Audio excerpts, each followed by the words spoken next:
anak-anak tetap sehat ya. Di sini, Bunda selalu mendoakan agar anak-anak tetap sehat. Nah, sebelum kita mulai pembelajaran pada pagi hari ini, alangkah lebih baiknya kita berdoa terlebih dahulu ya. Sikap berdoa. Kita awali pembelajaran pada hari ini dengan membaca basmalah bersama-sama. Bismillahirrahmanirrahim. Nah, sebelum kita memulai, apakah anak-anak sudah menyiapkan alat belajarnya? Apa saja yang harus disiapkan? Iya, bagus sekali. Buku paket 2G dan juga alat tulis. Sudah disiapkan? Bagus, bisa kita mulai ya. Nah, sebelum kita mulai, Bunda mau bertanya terlebih dahulu. Apakah anak-anak ini suka membaca cerita? Iya, sama. Bunda juga suka sekali membaca cerita yang di dalamnya itu tokohnya adalah hewan. Disebut apa ya kemarin? Cerita yang tokohnya adalah hewan. Fabel, bagus sekali. Nah, Bunda di sini punya video fabel yang judulnya adalah 4 sekawan. Videonya sangat menarik. Anak penasaran bukan ceritanya seperti apa? Kita simak bersama ya videonya. 4 sekawan. Pada suatu ketika ada sebuah danau besar di dalam hutan. Di sana tinggallah 4 sekawan. Seekor tikus bermata besar dan berekor panjang. Seekor rusa coklat keemasan nan cantik. Burung gagak hitam. Dan seekor kura-kura yang bergerak sangat lamban. Si gagak tinggal di pucuk pohon blackberry dekat di tepi sungai. Si tikus tinggal di liang bawah tanah yang aman. Si kura-kura tinggal dengan senang di danau. Dan si rusa menikmati tinggal di padang rumput hijau nan lembab. Seperti setiap hari, keempatnya berkumpul, tapi hari ini setelah lama ditunggu, si rusa tidak hadir. Mereka sangat bingung. Mereka semua sangat khawatir dan curiga pada si rusa. Si gagak berkata, "Tunggu, aku punya ide. Aku akan mencarinya." Kau benar." Si gagak mulai mencari si rusa. Dia berkuak keras-keras tapi sia-sia.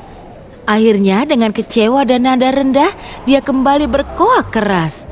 Dan kali ini terdengar sahutan. Ah! Oh, itu pasti suara si rusa. Si gagak lantas terkejut melihat seorang pemburu telah menjerat si rusa dalam perangkapnya. Dia menenangkan si rusa dan bergegas kembali ke teman-temannya. Tanpa menunda lagi, si kura-kura berkata pada si tikus, "Tikus, duduklah di punggung si gagak dan sobeklah jala itu dengan gigimu yang runcing." Segera saja si gagak dan si tikus berangkat untuk menyelamatkan teman mereka. Dengan gigi runcingnya, si tikus menyobek seluruh jala dan membebaskan si rusa. Sementara itu, si kura-kura lamban juga tiba di tempat. Setelahnya, keempat sahabat itu saling bersambutan dengan gembira. Tiba-tiba, ada suara datang. Si pemburu sedang mendekat. Si gagak terbang cepat dan bertengger di pohon. Si tikus lari ke liangnya dan si rusa lari pergi karena masih ketakutan. Si kura-kura tertinggal sendirian. Dia berusaha lari tapi tidak bisa cukup cepat untuk lolos dari mata si pemburu. Si pemburu lantas menangkap si kura-kura dan menaruhnya dalam tasnya. Sementara dia berjalan dan berpikir, "Aku akan makan kura-kura hari ini." Si gagak melihat semua itu. Dia melihat segala yang terjadi itu sambil bertengger di pohon. Dia bicara pada teman-temannya. Astaga, apa yang harus kita lakukan? Kita harus melakukan sesuatu dengan sangat cepat. Si rusa berkata, "Kita bisa lakukan satu hal, aku akan pura-pura makan rumput. Si pemburu akan melihatku dan mengejarku, meninggalkan tasnya. Lalu tugas selanjutnya adalah untuk si tikus." Si rusa lantas berdiri di jalanan yang dilalui si pemburu dan mulai makan rumput. Melihat si rusa, si pemburu mengejar si rusa dengan busur dan panahnya dan meninggalkan tasnya di tempat. Kali ini si tikus harus berjuang keras, tapi dia menangkap tas itu dengan giginya yang kuat. Ketiganya lantas lari menuju danau dan si pemburu yang kecewa berpikir, setidaknya aku masih punya kura-kuranya, jadi aku bisa makan itu. Ya sudahlah, tidak apa-apa. Dia menghampiri tasnya dan terkejut karena tasnya itu kosong. Pemburu yang malang, dia pergi dengan tangan kosong. Setelah itu, keempat hewan itu hidup bahagia di dekat danau. Bagaimana videonya? Sangat seru bukan? Nah, di sini Bunda mau meminta anak-anak untuk berlatih membuat fabel. Fabelnya tidak usah terlalu panjang ceritanya. Kalimatnya cukup dengan 3 kalimat sampai dengan 5 kalimat juga tidak apa-apa. Nah, untuk lebih menariknya, nanti kalian gambar juga tokohnya. Kemudian kalian beri warna. Bunda mempunyai salah satu contoh karya fabel yang sudah jadi. Seperti ini karyanya. Di sini Bunda memiliki fabel yang berjudul Kancil Seruling Ajaib. Gambar tokohnya juga ada macan dan juga ada kancil. Di sini juga tokohnya sudah diwarnai. Sangat menarik bukan? Nah, silahkan anak-anak boleh mencoba membuat fabelnya dan mengembangkan karya kreativitas anak-anak. Apakah anak-anak tahu karya yang anak-anak buat tadi, jika kita kumpulkan menjadi satu, dia akan menjadi sebuah karya yang bisa kita jadikan sebuah hiasan yang bisa kita tempel di dalam dinding kelas kita. Nah, contohnya adalah karya yang sudah Bunda bawa. Sangat menarik bukan? Di sini ada beberapa kumpulan karya. Ada karya fabel, ada karya puisi, dan juga ada gambar. Nah, selain itu karya ini juga bisa kita gunakan sebagai media untuk belajar tentang pecahan. Pasti anak-anak masih ingat bukan cara menentukan sebuah pecahan? Iya, pasti kalian masih ingat. Untuk membantu kalian memahami bagaimana cara merubah ke dalam bentuk pecahan, Bunda di sini ada sebuah video. Kita simak lagi ya videonya bersama-sama. Kali ini kita akan belajar menentukan nilai pecahan dari sebuah bangun yang diarsir. Nah, misalnya di sini kita sudah punyai bangun persegi dan persegi panjang. Kita mulai dari yang persegi dulu ya. Nah, pada gambar persegi di sini kita bagi menjadi 9 bagian sama besar. Di sini sudah ada 1, 2, 3, 4, 5, 6, 7, 8, 9. 9 bagian sama besar. Jadi dapat kita tuliskan di sini per 9.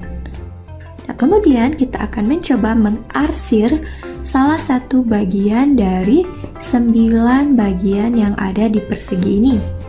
Misalnya kita ambil di tengah. Kita arsir 1 di sini. Nah, setelah kita arsir, di sini ada 1 bagian, yang artinya nilai dari bagian ini adalah 1/9. Kenapa 1/9? Karena ini merupakan 1 dari 9 bagian yang diarsir.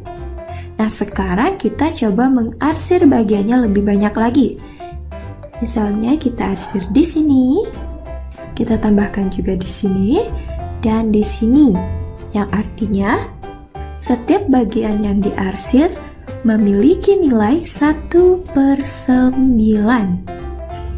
Jadi di sini 1/9, 1/9, dan 1/9. Yang artinya nilai dari bangunan yang diarsir adalah 1, 2, 3, 4. 4/9 atau 4 yang diarsir dari 9 persegi. Nah, sekarang kita lanjutkan dengan bentuk bangun yang di sebelahnya. Di sini adalah persegi panjang. Dan kita membagi persegi panjang ini menjadi 5 bagian yang sama besar. Nah, sekarang kita coba mengarsir bagian ini. Nah, sebelum diarsir, di sini kita mempunyai 5 bagian, yang artinya dapat kita tuliskan ini adalah per 5. Karena ada 1, 2, 3, 4, 5 bagian. Kemudian kita arsir seandainya kita ingin mengarsir semua bagiannya, jadi kita arsir semuanya di sini. Nah, jadi berapa nilai pecahannya? Nah, ini setiap bagian bernilai 1. Yang artinya di sini 1/5. Di sini 1/5, 1/5, 1/5, dan 1/5. Jadi, jika kita arsir semua, bentuk pecahannya menjadi 5/5. Jadi, kita tuliskan 5/5 sama dengan jumlah keseluruhan bangunan. Nah, sekarang kita coba latihan lagi. Nah, sekarang ini ada beberapa gambar. Ada persegi panjang, lingkaran, segitiga, dan satu gambar yang ada di bawah sini. Sekarang kita mulai pada gambar pertama. Pada gambar ini dibagi menjadi 1, 2, 3, 4, 5, 6. 6 bagian yang artinya dapat kita tuliskan per 6. Kemudian berapa banyak bangun yang diarsir? Kita hitung di sini. Di sini ada 1, 2, 3, 4. 4 bagian yang diarsir. Jadi kita tuliskan 4/6. Jadi bentuk pecahan dari bangun ini adalah 4/6, di mana 4 bagian yang diarsir dari 6 keseluruhan bagian. Oke, sekarang kita lanjutkan ya. Nah, pada bentuk lingkaran. Di sini jumlah keseluruhan bagian ada 1, 2, 3, 4, 5. 5 bagian. Jadi kita tuliskan per 5. Kemudian berapa bagian yang diarsir? Ya, 4. Di sini ada 4. 1, 2, 3, 4. Kita tuliskan. Jadi bentuk pecahannya menjadi 4/5. Nah, sekarang yang ketiga.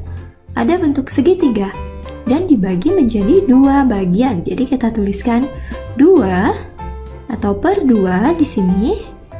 Nah, sekarang berapa bagian yang diarsir? Wah, ternyata semua bagian diarsir, berarti dua-duanya diarsir. Kita tuliskan 2/2 atau sama dengan keseluruhan bagian diarsir.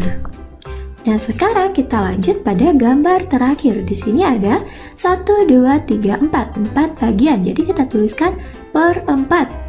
Kemudian yang diarsir ada 1, 2, 3. 3. Yang artinya bentuk pecahannya menjadi 3/4. Pada gambar ini, semua bagian itu tidak sama besar. Misalnya di bagian sini lebih besar dibandingkan bagian yang lain. Jadi ini kita tidak bisa tuliskan 4 bagian karena bagiannya tidak sama besar. Jadi pada gambar terakhir ini kita tidak bisa menuliskan 3/4 karena bagiannya tidak sama besar.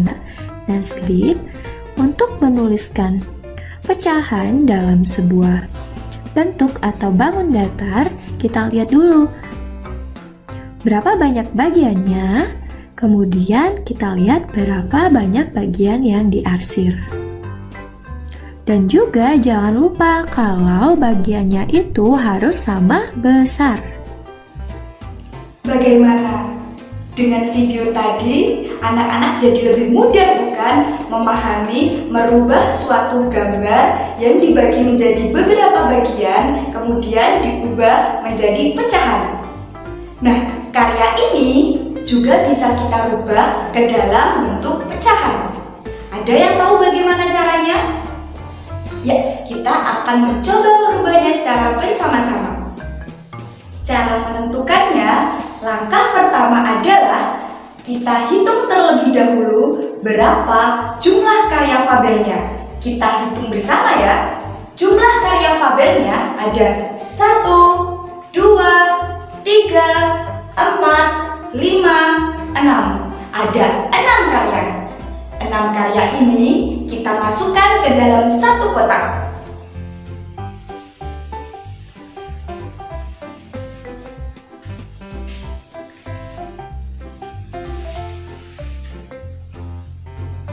Nah, untuk yang selanjutnya, langkah kedua, kita akan memasukkan karya dengan jumlah yang sama di dalam kotak yang lainnya. Ada berapa karya yang belum kita masukkan ke dalam kotak? Kita hitung bersama. Ada 1, 2, 3, 4, 5, 6. Ada 6 karya juga, berarti jumlahnya sudah sama ya. Itu artinya tinggal kita masukkan saja ke dalam kotak.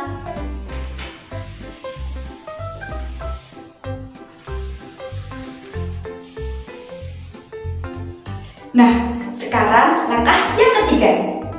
Kita hitung ada berapa jumlah kotaknya. Ya, bagus sekali, ada 2. 2 ini akan kita jadikan sebagai penyebut. 2 akan kita jadikan sebagai penyebut. Anak-anak tentu masih ingat bukan? Penyebut itu letaknya ada di bawah. Penyebut itu yang letaknya di bawah. Kemudian yang selanjutnya. Nah, karya fabelnya tadi kita masukkan ke dalam satu kotak. Sedangkan jumlah kotaknya ada 2. Kita mau menentukan pecahan dari jumlah fabel dibandingkan seluruh jumlah karya. Jumlah seluruh kotaknya tadi ada 2. Sudah kita jadikan sebagai penyebut. Untuk menentukan pembilangnya, kita hanya melihat kotak yang isinya adalah karya fabel tadi jumlahnya ada berapa? Bagus sekali, ada 1. 1 ini akan kita jadikan sebagai pembilang. Pembilang itu letaknya yang di atas. 1 sebagai pembilang. Jadi kalau kita mau menentukan fabel dalam bentuk pecahan dibandingkan seluruh jumlah karyanya adalah 1/2 atau bisa kita baca dengan setengah. Kenapa bisa setengah, Bunda? Karena jumlah fabelnya itu adalah setengah dari seluruh jumlah karyanya. Sampai di sini sudah paham? Bagus. Kalau sudah paham bahan belajar anak-anak, silakan anak-anak bisa buka buku paket kalian, buku paket tematik 2G halaman 58. Nah, untuk pembelajaran hari ini Bunda cukupkan sekian ya. Sebelum Bunda tutup, Bunda mau menghimbau untuk anak-anak tetap menjaga kesehatan. Dengan cara seperti apa, Bunda? Dengan cara anak-anak tetap makan makanan yang seimbang, minum air putih, dan juga istirahat secara teratur. Tidak lupa, anak-anak juga harus rajin mencuci tangan. Selain itu, Bunda juga mau menghimbau untuk anak-anak tetap rajin melaksanakan sholat 5 waktu di rumah. Ya, pasti anak-anak sudah paham bukan untuk hal itu? Semangat belajar di rumah. Bunda yakin anak-anak pasti akan lebih semangat belajar karena semua anak di teladan itu hebat. Wassalamualaikum warahmatullahi wabarakatuh.